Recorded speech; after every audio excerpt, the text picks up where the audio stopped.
বয়স একটি সংখ্যা মাত্র, সেটা প্রমাণ করে দিল আমার ছোট কাকিমা। আমার ছোট কাকিমণি বাপের বাড়িতে গেছে, ওখানে গিয়ে হয়তো ভাস্তিরা এভাবে জিন্স টপ পরে সাজিয়ে দিয়েছে, সেটা পরে ভিডিও করে আবার কাকিমণি নিজের নাতনির কাছে পাঠিয়েছে।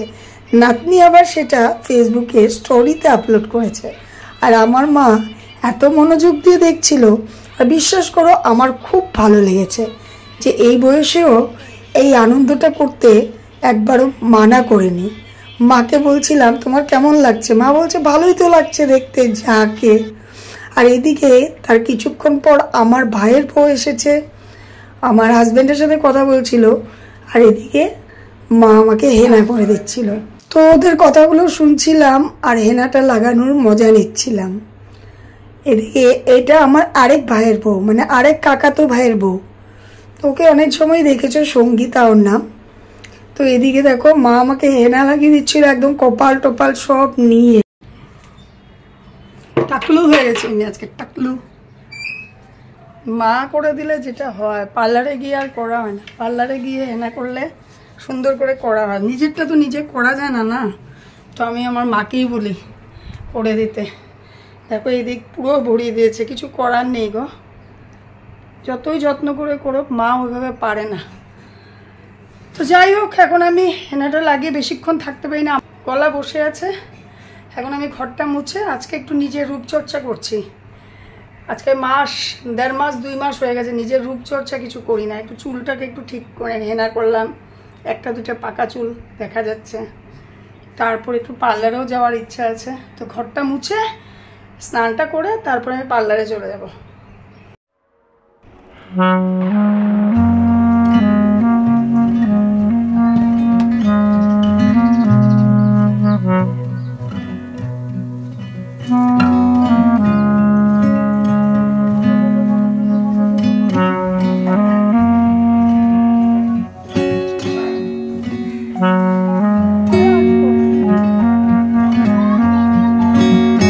স্নান করে যখন কাপড়গুলো মেলছিলাম, পাশের ঘরের এক ভাইয়ের মেয়ে পিপি আমাকে বলছিল ওরা নাকি সানফ্লাওয়ার গাছ লাগিয়েছে।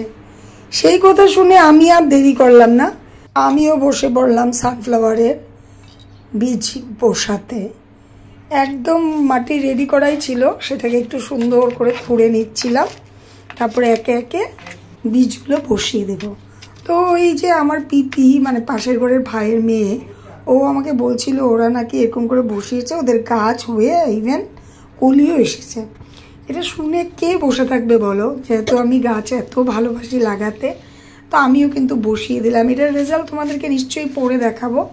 তো এখন আমি এটা রেখে দিলাম, আর এদিকে আমি কিছু গোলাপের কাটিং করে গোলাপ চারাও কিন্তু করছি, কভার করে রেখেছি। এই যে এই গাছগুলো সব কাটিং করেছিলাম, এখন এখানে যেগুলো ডালগুলো বেরিয়েছে ওই ডালগুলো ফেলি নেই, ওই ডালগুলো আমি আবার একটা জায়গায় চারা করার উদ্দেশ্যে বসিয়ে দিয়েছি, কভার করে রেখেছি, যেহেতু খুব রোদ তার জন্য। আর এদিকে দেখো নিম খোল দিয়েছি, আর কীভাবে মাটির নিচ থেকে পিঁপড়া বেরোচ্ছিল সেটা একটু ক্যামেরা বন্দি করলাম। নিম খোলটা দিতে দিতেই মাটির নিচের পিঁপড়েগুলো উপরে উঠে এসেছে। এখন গাছটা একটু রক্ষা পাবে। তোমরা হয়তো ভাবছো দিদিভাই বললো হেনা করে তারপর পার্লার যাবে, আমি সত্যিই যেতে পারিনি পার্লারে। পার্লারে আমার যাওয়া হলো না, কারণ কি তোমাদের দাদাভাইয়ের সাথে যাবো ভেবেছিলাম। এই রোদ্রে হেঁটে হেঁটে যেতে, এখানে বেশি দূর না, তো বললাম বিকেলবেলায় যাই, এত হুড়োহুড়ি করার তো কিছু নেই, বিকেলেই যাব। এই তোমার সানফ্লাওয়ারের শীটটা লাগাতে গিয়ে বাকি গাছগুলোকেও একটু এদিক ওদিক করে কতটা টাইম হয়ে গেছে, এবং ঘরটাও ঝাড়ু দিয়ে নিয়েছি। আর আজকে আমাদের নিরামিষ রান্না কি হয়েছে চলো একবার দেখিয়ে দেই। দেখো এখন আমরা ভাত খাইনি, রান্না হয়েছে আজকে দেখো মিষ্টি কুমড়ের পাতার ভেতরে মোচার কিছু একটা, সেটা আমার মা নতুন একটা রেসিপি আজকে করেছে। ছড়া কচু যেটাকে আমরা বলি, তোমরা অনেকেই গাঠি কচু বলে, মুখী কচু বলে, তো আমরা ছড়া কচু বলি। এই কচুর ডালনা, আর এদিকে হয়েছে মুগের ডাল ডোগা দিয়ে, আর এদিকে ভাত। বৃষ্টি যে সোলার লাইটগুলো দিয়েছিল এগুলো তোমাদেরকে কোনোদিনও দেখায়নি। দেখো রাতে কি সুন্দর করে জ্বলে থাকে, মনে হয় যেন জোনাকি পোকা। এদিকে আকাশে একটা সুন্দর চাঁদ, আর এদিকে তোমাদের দাদা ভাই বাড়ির পুজো দিচ্ছিল।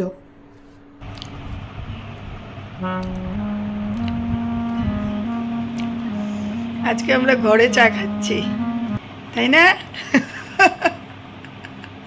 কি হলো, এত রাগ কেন? প্রচন্ড গরম আজকে। আজকে আমাদের মায়ের যে রুমগুলো না, মানে ওইদিকে যে রুমগুলো যেখানে সবসময় চা খায়, এখানে বসা যাচ্ছে না, এত গরম। তাই আমি দাদাভাইকে বললাম চলো আজকে আমাদের রুমে গিয়ে চা খাই। মাকে একদম সামনে টিভি রুমে দিয়ে আসছি, আর আমি আর দাদাভাই এখানে বসে চাটা খাচ্ছি। আমাদের রুমগুলো অনেকটা ঠান্ডা, অনেকটা, কেন কি আমাদের রুমের দুই ধারে গাছ আছে, বড় বড় কাঁঠাল গাছ। আমরা আজকে একসাথে বসে দেখো, আমার মোবাইলটা দেখো, নিশ্চয় একটা কিরকম স্ক্রিন দেখছো, কি করে একটা হয় এটা, এখান থেকে শ্যাডো পড়তেছে তোমার। আজকে আমরা এখানে বসে খাচ্ছি, আর এখন চা খেয়ে আমি যাব পার্লারে, একটু থ্রেডিং করব, আর একটু ভাবছি ক্লিন আপ করবো আজকে। চলো, একটু ওয়েট করতে পারো না আমার জন্য? হ্যাঁ, একটু তো টাইম লাগবে না, মেয়েরা, আমরা মেয়ে মানুষ তো, কি বলো? দাদারা তো ছেলে মানুষ, পট করে বের হয়ে যায়। চলো, কি ভালো লাগছে চাঁদটা আকাশে, দারুণ লাগছে চাঁদটা। আর এই যে আমার চাঁদ, আকাশে চাঁদ, আর এই যে আমার চাঁদ। হ্যাঁ, আমার চাঁদ অন্ধকার একদম। চলো,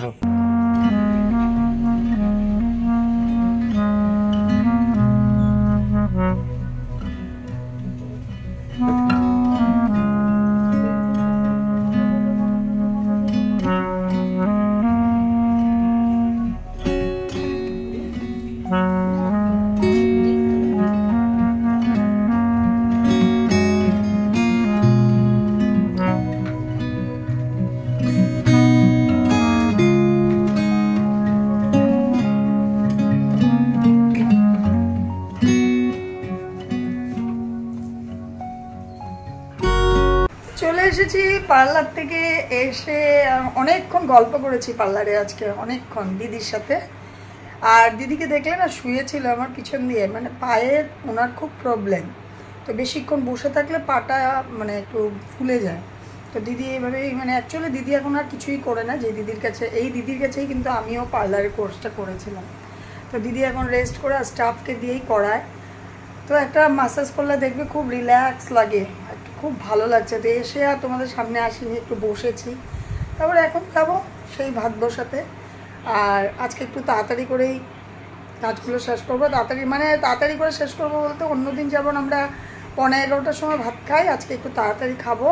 কেন কি আমরা কালকে সকালবেলা একটু বেরোবো, একটু ঘুরু করতে বেরোবো। অনেক দিন হয়ে গেছে আবার বেরোই না, তোমাদেরকে বলেছি না কয়েকদিন আগে একটা ব্লগে, একটু ঘুরতে বেরোবো। তার ভিডিও তো তোমরা পাবেই, আর বলে লাভ নেই, কোনো কিছুই তোমাদের সাথে না শেয়ার করে থাকি না। আর এখন কোনোখানে ঘুরতে গেলে মানে ওই ঘোরার মজাটাই গেছে কি, এখন আমার ওই ভিডিও করতে করতে, আগে যেমন ঘুরতে গেলে একটা মানে ঘোরার আমেজটা, মানে এনজয় করতাম, ওই এনজয়টা এখন আর হয় না গো। এটা সবারই হয় যারা যারা ভিডিও করে।